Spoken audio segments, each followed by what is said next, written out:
Hey everybody, Michael Snyder, California Weather Watch. Today is August 26th, and right now we're looking at the mid-level water vapor loop. You can see the state of California is here, and we've got this upper level low that went through yesterday. You can see the little beautiful spin in the atmosphere and some thunderstorms well off to the east there. Nothing across California.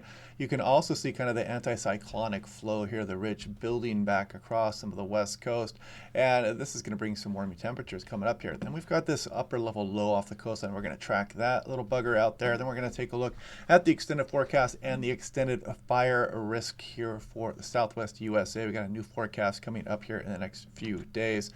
Taking a look at thunderstorm potential, you can see this is day 1, day 2, and day 3. Nothing showing up for California just yet. Got a little bit of a chance for that upper level low, and I'll show you that here in a moment.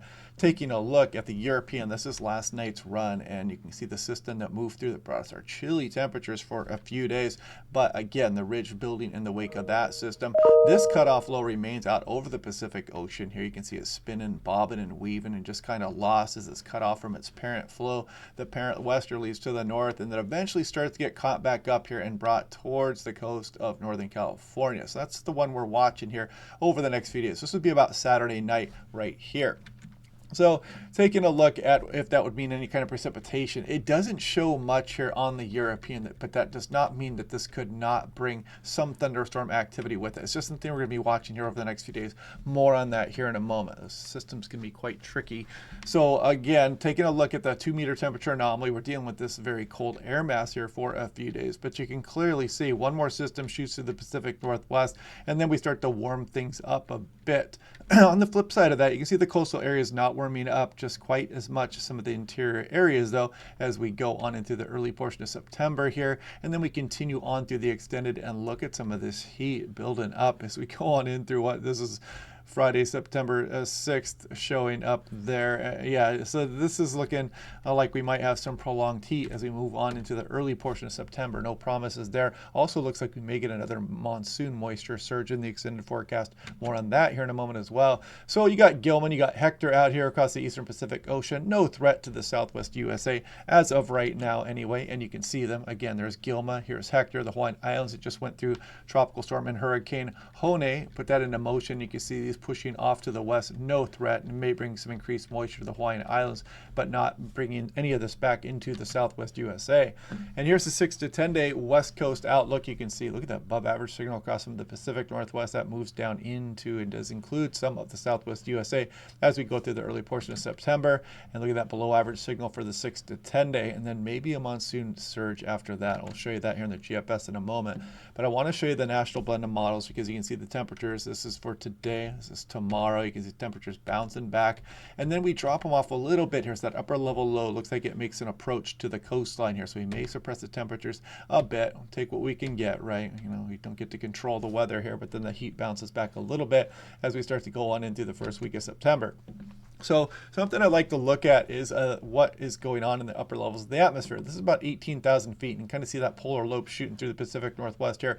It also drops off what is going to become this cutoff low out over the Pacific Ocean. You know, it's kind of a novelty. I like looking at these things here. You can see how this totally loses its steering flow and just kind of spins and starts to modify a bit out over the Pacific Ocean, then starts to get caught up again in the westerlies, and then starts to make its approach towards the west coast of North America. The models are going to be all over with this system here. These are very difficult for some of the weather models to track, but that could suppress temperatures for a bit there. But anyway, just thought you guys like to see a cutoff low in action out there.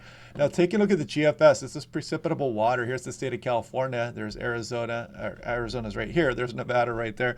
Put that into motion, and you can see the below normal moisture here across some of the southwest. You can see the monsoon well back in towards New Mexico and portions of eastern Arizona, and not too much to speak of. Put that into motion, and we're going to look off in the extended. You see a little bit of a surge, maybe bringing some thunderstorms across the Sierra Nevada. You know, nothing too crazy. It doesn't look like as we go towards the end of the month, but we'll watch that one. You know, it doesn't look too bad now that I kind of scroll through here. But as we scroll off into the extended forecast here, you can see you're looking at over 240 hours out, but another monsoon moisture surge does occur back up into California and Nevada. So we'll be watching that one closely. That's a fantasy forecast right now. It's too far out to get caught up in any kind of details or, you know, wishful thinking on that front just yet. And if we put that into motion here, I want to scroll off into the extended, and you can see maybe a few thunderstorms across the Sierra Nevada, some of the desert areas there. But as we scroll off into the extended, I want to look at that monsoon moisture surge. It was purely a fantasy forecast, but sometimes we're grasping at straws here a little bit as we look because things get a bit quiet. But you can see that monsoon surge kind of moving back into some of California and Nevada as we go on into the extended forecast. Again, that would be the first week of September there. We'll be watching that.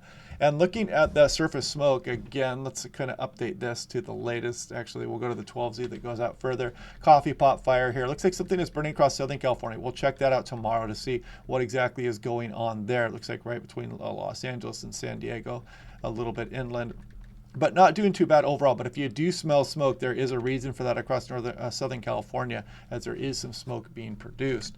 Now, this was issued August 1st. There's going to be an update coming September 1st, but you can see, we're still dealing with the potential for some significant fires. This is for August 2024. It didn't do too bad because, of course, we had the park fire out there and whatnot, and so, whatever.